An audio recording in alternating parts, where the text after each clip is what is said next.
Hello students, welcome back once again to this channel आरकेम। जैसे हमने प्रॉमिस किया था, इस लेक्चर में हम डिस्कस करेंगे कुछ प्रॉब्लम्स एटॉमिक स्ट्रक्चर से रिलेटेड, कुछ न्यूमेरिकल प्रॉब्लम्स।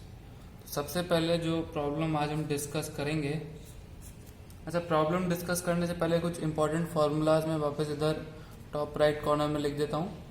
ये फार्मूलाज आज के लेक्चर में सबसे इंपॉर्टेंट रहेंगे, तो आप भी इनको एक बार दोबारा से रिवाइज कर लीजिए। सबसे पहला फार्मूला जो है E is equal to h mu. ये आपको बता रखा है प्लैंक का वन क्वांटम ऑफ फोटोन के पास कितना एनर्जी होगी। एक क्वांटा, एक पैकेट जो फोटोन का है उसके पास कितनी एनर्जी होगी, वो होगी h, मतलब प्लैंक्स कांस्टेंट, जिसकी वैल्यू है 6.624 इंटू 10⁻⁻34 जूल्स सेकेंड, और म्यू हो गई फ्रीक्वेंसी इन सेकेंड इनवर्स। ठीक है, पहला फॉर्मूला ये। दूसरा formula c is equal to mu into lambda, where c is the speed of light, mu is the frequency of wave, lambda is the wavelength of wave.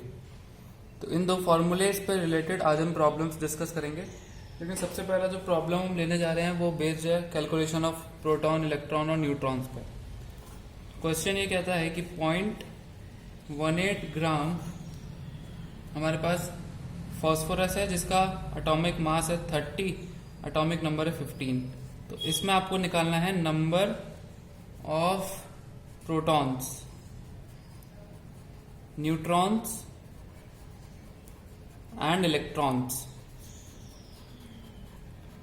तो जैसे कि आपको पता है 0.18 फॉस्फोरस का एटॉमिक मास आपको बताते हैं 30 एटॉमिक मास यूनिट। तो इसमें number of moles of phosphorus कितने हुए, 0.18 डिवाइड बाय 30 हो गया 0.006 gram moles of phosphorus, gram moles of phosphorus. अब आपको यहां दिख रहा है फॉस्फोरस के सिंबल में कि 1 ग्राम मोल में एक एटम फॉस्फोरस के पास 15 प्रोटॉन होते हैं और उसका मास नंबर होता है 30, मतलब 15 ही उसके पास न्यूट्रॉन होते हैं एक एटम ऑफ फॉस्फोरस के पास। अब 0.006 ग्राम मोल ऑफ फॉस्फोरस में कितने एटम आए, 006 इंटू 6.023 इंटू 10⁻23, ये हो गए number of atoms of phosphorus. अब नंबर ऑफ प्रोटॉन्स क्या आया, इंटू 15। अब हमें पता है number of protons is will be equal to the number of electrons, क्योंकि इलेक्ट्रिकल न्यूट्रलिटी रहेगी इधर। तो number of protons is equal to the number of electrons is equal to this number. ये नंबर सॉल्व कीजिएगा आप, इसकी value आएगी 5.418 into 10⁻22। तो ये आ गया नंबर ऑफ प्रोटॉन्स और यही है नंबर ऑफ इलेक्ट्रॉन्स भी।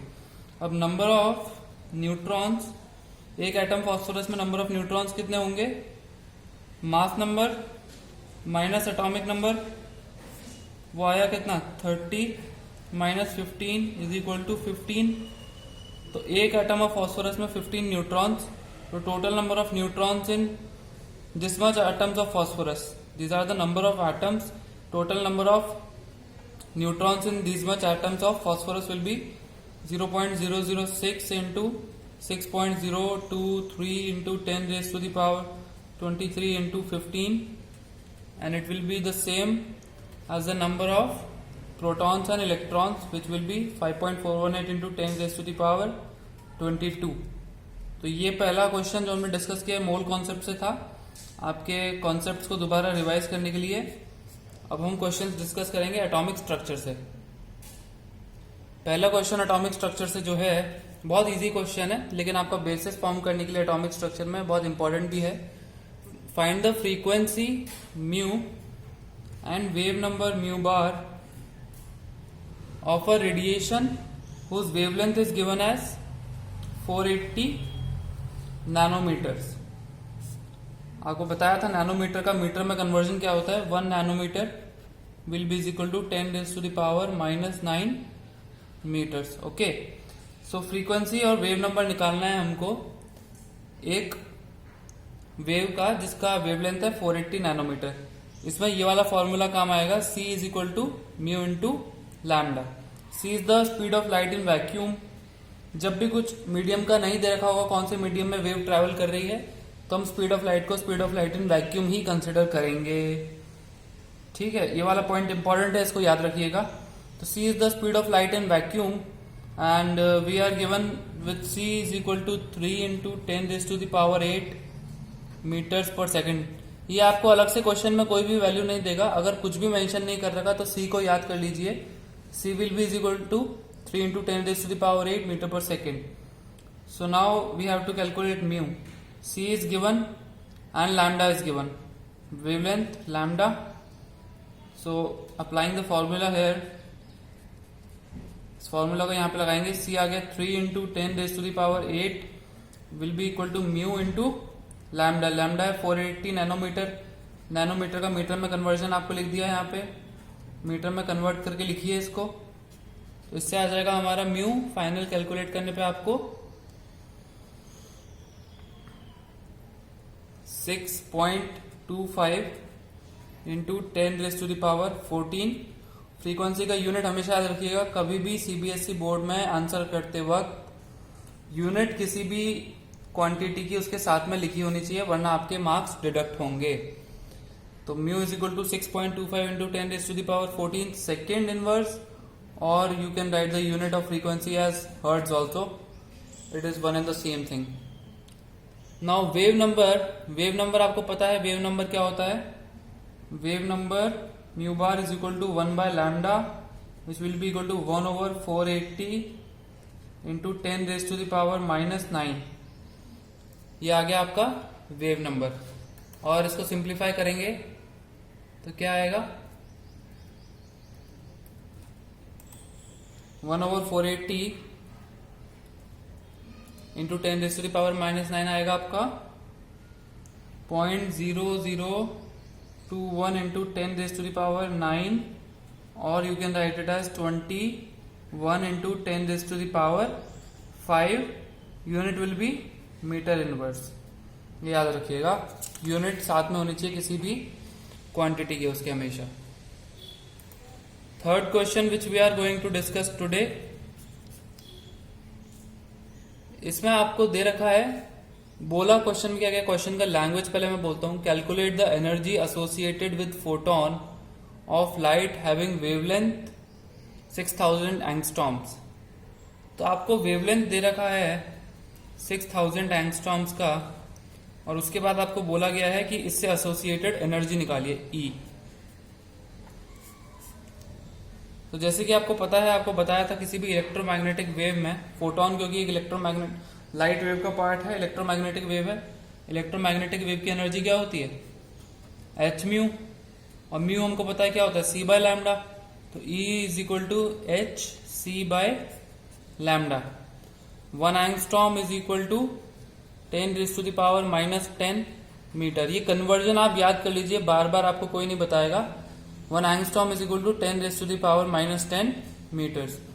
तो E is equal to h mu, और E ही हमको निकालना है। तो E is equal to h is Planck's constant 6.624 into 10⁻⁻34। C is the speed of light in vacuum 3 into 10⁸ metre पर सेकेंड। यूनिट लिख दी, यूनिट की जरूरत नहीं। फाइनल एनर्जी जो आएगा वो आपका जूल्स में आएगा, और लैम्डा हमको पता है 6000 एंगस्ट्रॉम्स। तो 6000 into 10⁻⁻10। Calculate the energy associated with 1 photon of light having 6000 angstrom as wavelength. इन सबको हमने कैलकुलेट किया तो हमारे पास कितना आया एनर्जी,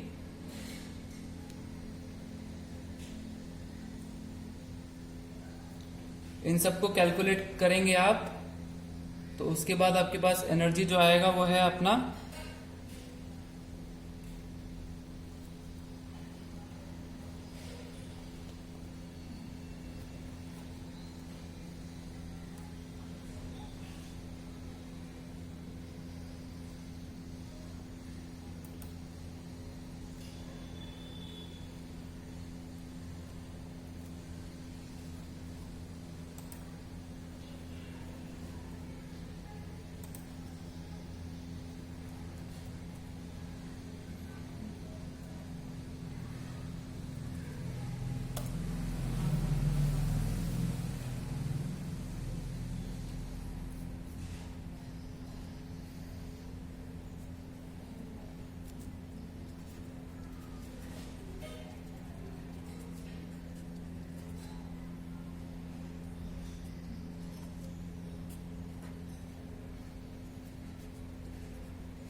इसके बाद आप इसको कैलकुलेट करेंगे फाइनल, तो ये आएगा आपका एनर्जी 0.00331 इंटू 10⁻⁻16 जूल्स, या फिर 3.3312 इंटू 10⁻⁻19 जूल्स, इसको और सिंप्लीफाई करने पे। फोर्थ क्वेश्चन जो अपना है आज का, बहुत सिंपल क्वेश्चन है। इसमें बोला है कि कंपेयर करना है दो वेवलेंथ, दो लाइट दे रखी है आपको, उनका वेवलेंथ दे रखा है, उनमें से ज्यादा एनर्जी किस वेवलेंथ ऑफ लाइट के पास होगी वो कंपेयर करना है हमको। तो पहला एक लाइट दे रखा है हमको violet light having wavelength of 4000 angstroms, and second one is red light having a wavelength of 7000 angstroms. अच्छा, अगर आपको थ्योरेटिकली बोला जाए कि किस वेवलेंथ ऑफ लाइट के पास एनर्जी ज्यादा होगी, तो आपने देखा कि E is equal to hc/λ, मतलब H और C तो कांस्टेंट रहेंगे वैक्यूम में अगर है लाइट तो, या फिर किसी भी पर्टिकुलर मीडियम के लिए H और C कांस्टेंट रहेंगे, तो E will be inversely proportional to 1/λ। मतलब जिस भी वेव लाइट का वेवलेंथ ज्यादा होगा उसका एनर्जी कम होगा, और वाइस वर्सा, मतलब एनर्जी ज्यादा होगा तो वेवलेंथ कम होगा। अब वेवलेंथ इसका ज्यादा है और इसका कम है, मतलब इस रेड लाइट के पास जो एनर्जी है, तो रेड लाइट के पास एनर्जी कम होगी, less energy, and violet light will be having more energy due to its inverse relationship with wavelength. तो ये तो हो गया आपका एक नजर में आंसर बताने का तरीका। अब एनर्जी कैलकुलेट करनी है तो सिंपली आप कैलकुलेट कर सकते हैं E is equal to hc/λ से, क्योंकि लैम्डा दे रखा है, H और C की वैल्यूज आपको बता रखी है क्या क्या होंगी, तो दोनों से आप कैलकुलेट करके देखेंगे तो भी आपको ये रिलेशन मिलेगा कि red light will be having lesser energy and violet light will be having more energy. Okay,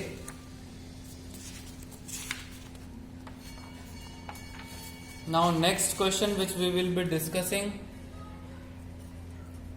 is ratio of energies पूछा है। दो लाइट का वेवलेंथ दे रखा है, तो लाइट 1 को L1 बोल देता हूं, उसका वेवलेंथ है हमारे पास 6000 angstroms.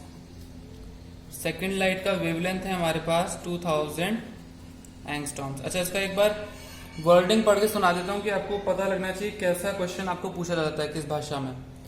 What is the ratio between the energies of two radiations, one with a wavelength of 6000 angstroms and other with a wavelength of 2000 angstroms. ठीक है, ये आपको दे रखा है। तो अभी हमको पता है कि E is equal to hc/λ, तो अगर लाइट 1 की एनर्जी को हम E1 बोल देते हैं तो E1 will be equal to hc/λ1 and E2 will be equal to hc/λ2।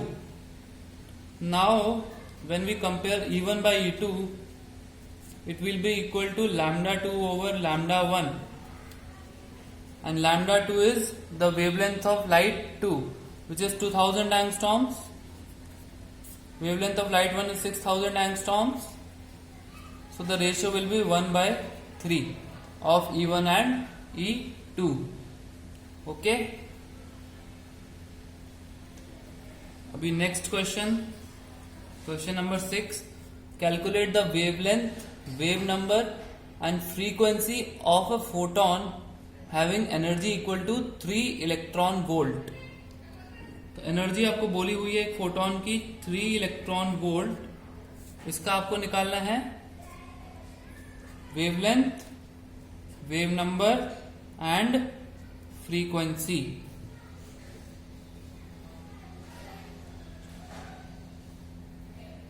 अच्छा, इसका मैं आपको 1 इलेक्ट्रॉन वोल्ट का कन्वर्जन बताऊं। 1 इलेक्ट्रॉन वोल्ट का कूलम में एनर्जी, 1 इलेक्ट्रॉन वोल्ट को अगर हम जूल्स में कन्वर्ट करेंगे तो 1.602 इंटू 10⁻⁻19 जूल्स।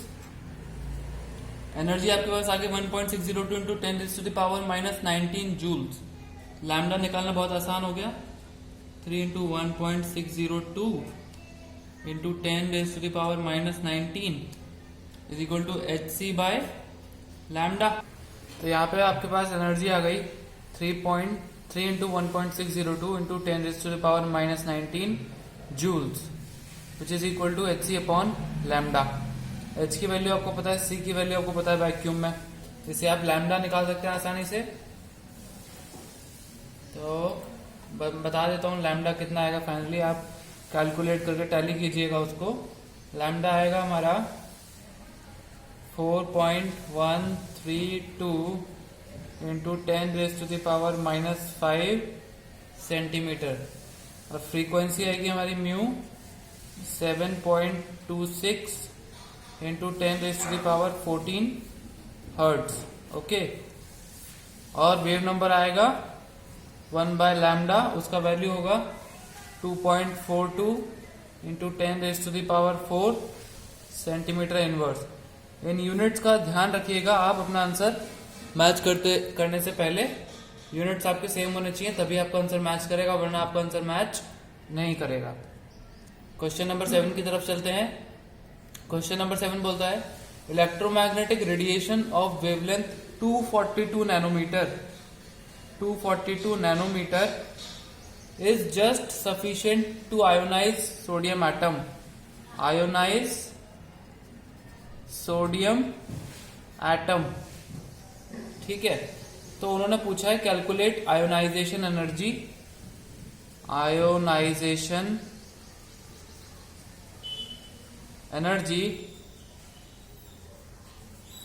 इन किलोजूल्स पर मोल। ओके, ये यूनिट एंड तक ध्यान रखेंगे आंसर निकालते वक्त तक। यूनिट अगर आप भूल गए आंसर आपका मैच नहीं करेगा। क्वेश्चन पूरा आप सही सॉल्व करेंगे लेकिन आपका आंसर मैच नहीं करेगा, आपको मार्क्स नहीं मिलेंगे। ये क्वेश्चन आया था हमारे IIT JEE में 1992 में। क्या दे रखा है हमको 242 नैनोमीटर का इलेक्ट्रोमैग्नेटिक रेडिएशन स्ट्राइक कर रहा है सोडियम एटम पे। तो कितनी एनर्जी रिक्वायर्ड, आयोनाइजेशन एनर्जी निकालनी है हमको सोडियम एटम की। जब ये बोला गया है ये वेवलेंथ जस्ट सफिशिएंट है आयोनाइज करने के लिए सोडियम एटम को, तो एनर्जी क्या होती है hc/लैम्डा। hc और लैम्डा की वैल्यू सब्स्टिट्यूट कर दीजिए। h हो गया 6.624 into 10 raise to the power -34, c हो गया 3 into 10 raise to the power 8 upon lambda हो गया 242 into 10 raise to the power -9 meter. ये एनर्जी आई हमारी जूल्स में, और ये कितना, एक एटम के लिए एनर्जी फॉर 1 एटम, ठीक है। अगर आपको निकालनी है एक मोल के लिए कितनी एनर्जी रिक्वायर्ड होगी, तो इसको किससे मल्टीप्लाई कर देंगे, number of atoms in 1 mole, क्या होगा 6.023 into 10 raise to the power 23 से इसको मल्टीप्लाई कर देंगे, ठीक है। अगर इसको हमने 6.023 into 10 raise to the power 23 से मल्टीप्लाई किया, फाइनल एक्सप्रेशन क्या आया 6.624 into 10 raise to the power -34 into 3 into 10 raise to the power 8 divided by wavelength which is 242 into 10 raise to the power -9 into number of atoms in 1 mole which is 6.023 into 10 raise to the power 23। ये energy आएगी आपकी किस में, joules per मोल में। Kilo joules में convert करने के लिए क्या करेंगे, 1000 से डिवाइड कर देंगे, एनर्जी आ गई आपकी किलो जूल्स पर मोल में। फाइनल आंसर में लिख देता हूं कितना आएगा। इसमें जो फाइनल आंसर आपका आएगा वो है 493.6 किलो जूल्स पर मोल। तो एक मोल ऑफ सोडियम एटम को आयनाइज करने के लिए इतनी एनर्जी अपन को रिक्वायर्ड होगी उस इलेक्ट्रोमैग्नेटिक रेडिएशन के थ्रू। ओके, ठीक है। नेक्स्ट क्वेश्चन डिस्कस करते हैं। Question number 8, how many photons of light having a wavelength 4000 angstrom are necessary to provide 1 joule of energy. Question थोड़ा सा डिफरेंट तरीके से बोला गया है। इसमें आपको एनर्जी की वैल्यू दी गई है 1 जूल, और नंबर ऑफ फोटॉन्स पूछा गया है जो कि प्रोड्यूस करेंगे 1 जूल ऑफ एनर्जी, और एक उस इलेक्ट्रोमैग्नेटिक रेडिएशन का वेवलेंथ दे रखा है हमको 4000 एंगस्ट्रॉम। तो एनर्जी ऑफ 1 फोटोन कितना होगा, hc/लैम्डा। Again 6.624 into 10 raise to the power minus 34h into 3 into 10 raise to the power 8 which is c over lambda हो गया 4000 into 10 raise to the power minus 10. This is energy of one photon. तो number of photons कैसे आएंगे? Total energy which is 1 joule divided by energy of one photon. इसको मैं E P कह देता हूं, तो डिवाइडेड बाय ई पी. ये आ गए हमारे नंबर ऑफ फोटॉन्स. तो नंबर ऑफ टोटल फोटॉन्स, इसको कैलकुलेट करने के बाद जो आप निकालेंगे, ये एनर्जी की आपकी वैल्यू आएगी 4.965 into 10 raise to the power minus 19 joules. तो ये एनर्जी एक फोटोन के पास है. तो number of photons required to produce 1 joule of energy will be 1 divided by 4.965 into 10 raised to the power minus 19, which will come out to be 2.01 into 10 raised to the power 18 photons. अगर इसको number of moles of photons बोलते तो कैसा आता? Divide कर देते इसको 6.023 into 10 raise to the power 23 से, तो number of moles of photons आ जाते इससे आपके पास. लेकिन अभी हमसे पूछा गया नंबर ऑफ फोटॉन्स, तो वो आंसर होगा ये. ठीक है, नेक्स्ट क्वेश्चन डिस्कस करते हैं. IIT JEE का क्वेश्चन है, क्वेश्चन नंबर 9 डिस्कस कर रहे हैं. उसमें बोला गया है एक बल्ब 4500 एंगस्ट्रॉम का लाइट का वेवलेंथ एमिट करता है. ठीक है, और उसमें बोला गया है बल्ब का रेटिंग है 150 वॉट. मतलब जो वो पावर उसको रिक्वायर्ड है वो प्रोड्यूस करने के लिए, वो है हमारा 150 वॉट. और ये भी बोला गया है कि 8% of energy is emitted as light. मतलब कि बल्ब ने इज एमिटेड एज लाइट. मतलब बल्ब अगर हमारा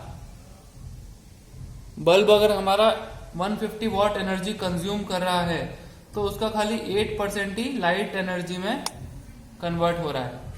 बाकी उसकी एनर्जी कहाँ कंज्यूम हो रही है? May be in the form of heat और एनर्जी लॉसेस. ओके, ठीक है. अब क्वेश्चन क्या पूछता है? How many photons are emitted by the bulb per second. Number of photons by bulb per second. ये आपका क्वेश्चन पूछा गया था IIT 1995 में. मैं क्वेश्चन का लैंग्वेज दोबारा पढ़ता हूं. A bulb emits light of wavelength 4500 angstroms. The bulb is rated as 150 watt and 8% of the energy is emitted as light. So how many photons are emitted by the bulb per second. Watt आपको पता है energy पर second होती है. ठीक है, 8% of the light is emitted as of the energy is emitted as light. तो कितनी एनर्जी लाइट की तरह एमिट हुई? 150 इंटू 8/100, मतलब कितना आया? 4, 6, 12. तो ये आया 12 वॉट, या फिर मैं बोलूं 12 joules per second energy bulb जो है वो लाइट की फॉर्म में एमिट कर रहा है. अब हमें लाइट का वेवलेंथ पता है, तो मैं एक फोटोन का एनर्जी निकाल सकता हूं. E is equal to hc by lambda से. निकालिए कितना आएगा E is equal to hc by lambda से. hc को आप सब्सटीट्यूट कीजिए, लैम्डा डालिए 4500 into 10 raise to the power minus 10 meters. तो इससे आपके पास एनर्जी ऑफ वन फोटोन आएगा 4.42 into 10 raise to the power minus 19 joules. तो मेरे पास अब एनर्जी ऑफ वन फोटोन आ गया. मुझे जानना है कि एक सेकंड में कितना फोटोन एमिट करता है बल्ब. तो एनर्जी पर सेकंड आ गया ये. तो एक सेकंड में कितना फोटोन एमिट किया, मैं इसको इससे डिवाइड कर दूंगा. कितना आएगा? 12 divided by 4.42 into 10 raise to the power minus 19, जो होगा 27.2 into 10 raise to the power 18.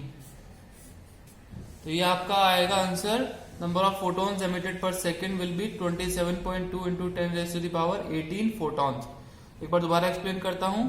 ये बल्ब जो लाइट के फॉर्म में एनर्जी एमिट कर रहा है पर सेकेंड इतनी है.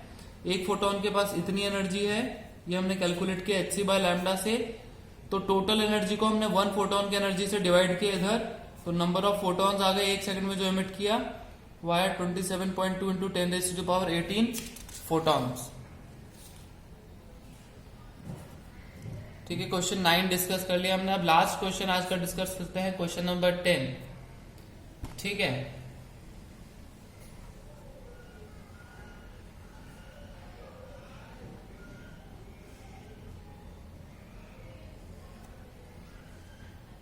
बहुत इजी क्वेश्चन है। लास्ट क्वेश्चन, क्वेश्चन नंबर 10 वो डिस्कस करते हैं आज का।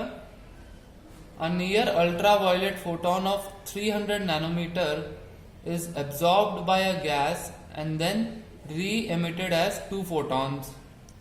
One photon is read with wavelength 760 nanometer.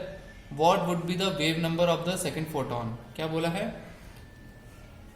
एक गैस ने 300 नैनोमीटर का एक फोटोन एब्जॉर्ब किया जो कि नियर अल्ट्रावायलेट रीजन में लाई करता है, नियर अल्ट्रावायलेट रीजन।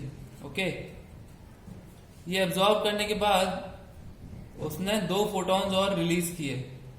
एक था रेड जिसका वेवलेंथ है 760 नैनोमीटर। तो क्वेश्चन में आपसे पूछा गया है दूसरा फोटोन जो एमिट होगा उसका वेव नंबर क्या होगा। आपको पता है law of conservation of energy से, और क्योंकि अगर किसी भी गैस के एटम ने फोटोन को एनर्जी के रूप में एब्जॉर्ब किया है तो उसको वो रिलीज करना ही पड़ेगा to get back to its stable state. तो अगर मैं बोल देता हूं कि E1 एनर्जी जो थी वो फोटोन इनकमिंग की थी और E2 एनर्जी रेड कलर के फोटोन की है, तो E3 एनर्जी उस फोटोन की हो गई जो अननोन है, अननोन फोटोन की एनर्जी। अब E1 हो गई इनकमिंग फोटोन की एनर्जी, वो हो गई hc बाय लैम्डा से hc by 300 into 10⁻⁻⁹। E2 energy जो कि रेड कलर की फोटोन की है वो हो गई hc by 760 into 10⁻⁻⁹ plus E3 which is unknown to us but we know hc can be substituted as it is over lambda 1। ठीक है, hc दोनों साइड से कैंसिल हो गया, ये हो गया अपना 1/300 into 10⁻⁻⁹ minus 1/760 into 10⁻⁻⁹ is equal to 1/लैम्डा 1 लिख दे, इसको लैम्डा 3 कर लीजिए, लैम्डा 3 और 1/लैम्डा 3 हो गया क्या, μ3 बार, मतलब थर्ड वेव का वेव नंबर। ये आ गया हमारा जो हमको क्वेश्चन में पूछा गया है, what would be the wave number of second photon emitted, वो आ जाएगा 2 into 2.02 into 10⁻³ meter inverse. Again याद रखिए वेव नंबर का यूनिट मीटर इनवर्स। ओके, ठीक है, तो आज के लेक्चर में इतने ही क्वेश्चन डिस्कस करते हैं। टोटल हमने 10 क्वेश्चन डिस्कस किए, जो कि पहला क्वेश्चन बेस्ड था हमारा मोल कॉन्सेप्ट पे, बाकी 9 के 9 क्वेश्चन हमारे ये particle nature of light wave पे बेस्ड थे, particle nature of electromagnetic waves पे। इन क्वेश्चन को दोबारा देखिएगा और बहुत अच्छे से प्रैक्टिस कीजिएगा। एटॉमिक नंबर का ये बेस फॉर्म करते हैं, लेकिन काफी इंपॉर्टेंट क्वेश्चन हैं। अगर आपको वीडियो अच्छा लगा हो तो वीडियो को लाइक, शेयर और सब्सक्राइब जरूर कीजिए और अपने साथी स्टूडेंट्स के साथ भी ये डिस्कस कीजिए प्रॉब्लम्स। और अगर इन क्वेश्चन से रिलेटेड कुछ भी डाउट्स आपके हों तो नीचे कमेंट सेक्शन में बेझिझक आप पूछ सकते हैं हमसे। Okay, thank you once again.